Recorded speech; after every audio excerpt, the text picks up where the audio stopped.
In the aftermath of America's exit from Afghanistan, governments around the world are re-examining their relationship with the United States and reassessing the level of protection they can expect from the world's key superpower. Top of that list is almost certainly Taiwan, but let us not forget about Ukraine, which continues to be embroiled in conflict with Russia. Moscow, of course, annexed Crimea by force from Ukraine in 2014. And Russia's President Putin doesn't hide his obsession with his neighbor. He published a long essay this summer casting doubt on Ukraine's right to be a sovereign, independent nation. Just last week, Ukraine's President Volodymyr Zelensky was in Washington for meetings with President Biden and other top U.S. officials. President Zelensky joins me now. Welcome, sir. Thank you so much, sir. Thank you. So let me ask you, looking from the outside, it feels like you are in a very difficult situation. You have Russia and having annexed Crimea, parts of eastern Ukraine, with forces there. 100,000 troops, Russian troops, have been gathered on your border. Putin writes this long essay which basically says Ukraine may not really exist as an independent nation historically. We now get news from Gazprom that the Nord Stream pipeline has been completed, which is a way that Russia can bypass Ukraine, get energy to Europe, so you lose your one leverage that you had with the Russians. And then you get this news from Afghanistan. You watch what happened in Afghanistan as the United States withdrew its troops and essentially abandoned the government of Kabul. Do you worry that America will abandon Ukraine? По-перше, ми точно повинні розуміти, що Україна... First of all, we have to clearly understand that Ukraine, when compared to Afghanistan, I believe it's not an accurate comparison. I don't think we can compare that, Ukraine to Afghanistan.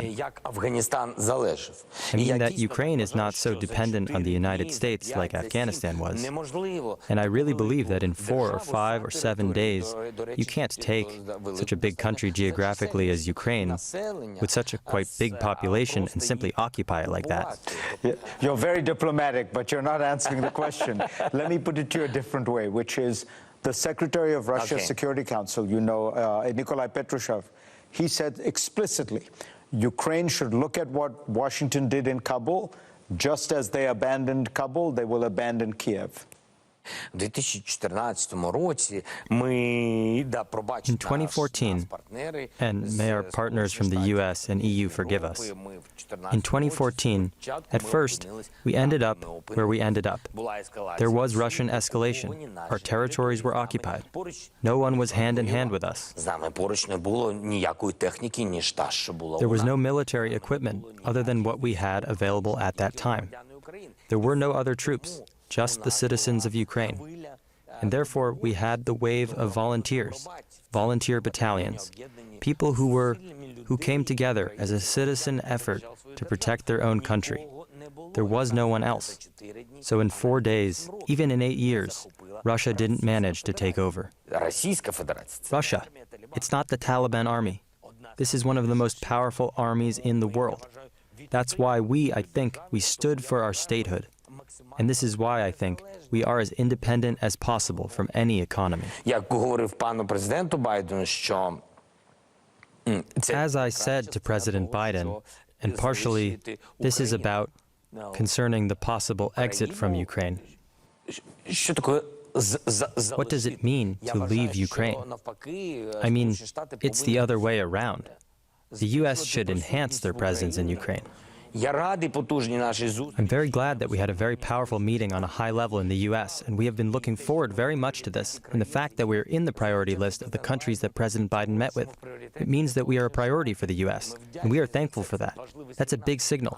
But behind this signal, we are also expecting actions. You asked President Biden, when you were in the Oval Office with him, for Ukraine to become a member of NATO. Did he say yes? Я запитав very directly. I asked President Biden very directly, what about NATO? What about Ukraine in NATO? What about our membership in NATO? and very directly when it can be. And what did he say?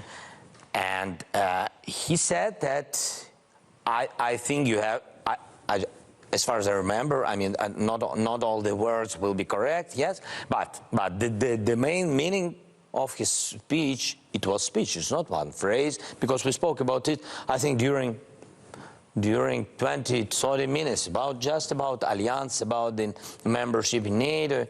He said, I think that you have to be there, but it's not only my decision. I think I heard this rhetoric from him before my meeting, so and I'm sure that it's true for today.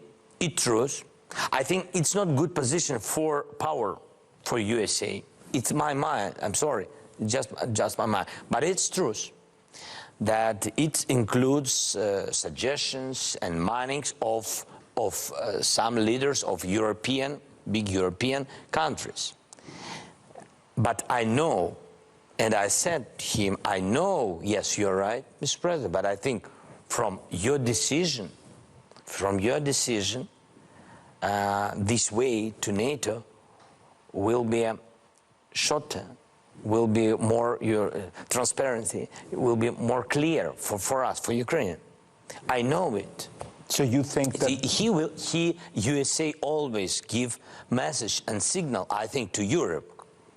And if we don't see very direct signal that yes tomorrow or yes the day after tomorrow, so I mean that, and that's why it goes such way. I didn't realize at the time when we were talking to your team that you were under a lot of pressure from then President Trump to announce on television that you were investigating Joe Biden's son, Hunter Biden.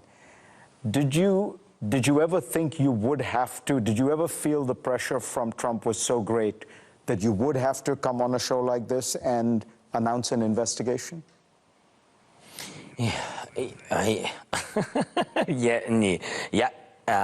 No.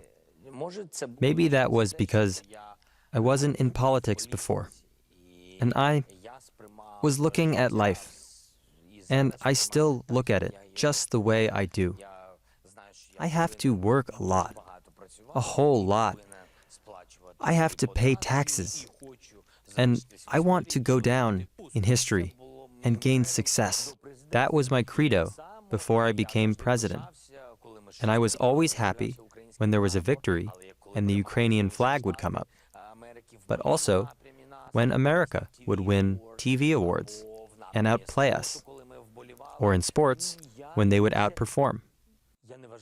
I never thought that there was any pressure on us. I thought there's room to improve. So that's ambitious. I always thought that we are an independent country, and I feel like an ambitious, independent person who has to learn every day from the best. So that's why my conversation with President Trump was along the same lines. I knew that we needed to have good relations with the United States, that they support us, and we must get more from the United States. This was my objective. That's why you wanted the White House meeting.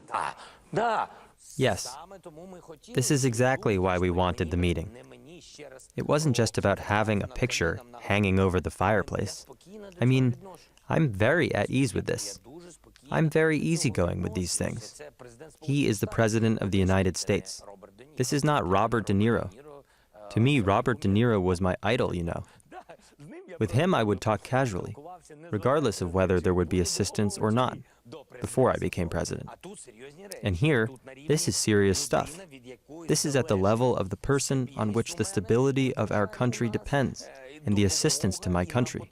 We need a relationship. Did it strike you as odd or disappointing that here's the United States telling Ukraine to clean up its corruption, and then the President of the United States is asking you to do something that was not very straightforward? He was asking you to do something to help his re-election campaign. I didn't feel that he was making me do something, and I was telling the truth then.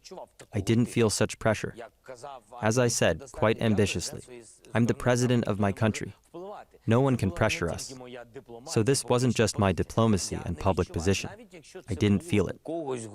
Even if it was in someone's head, and someone had those plans. I wasn't ready to feel this, and I am not ready. I don't feel that. I was thinking about my country, about the assistance. I didn't want to jeopardize the military aid. And I wanted to have another meeting at the White House, because my country needed this.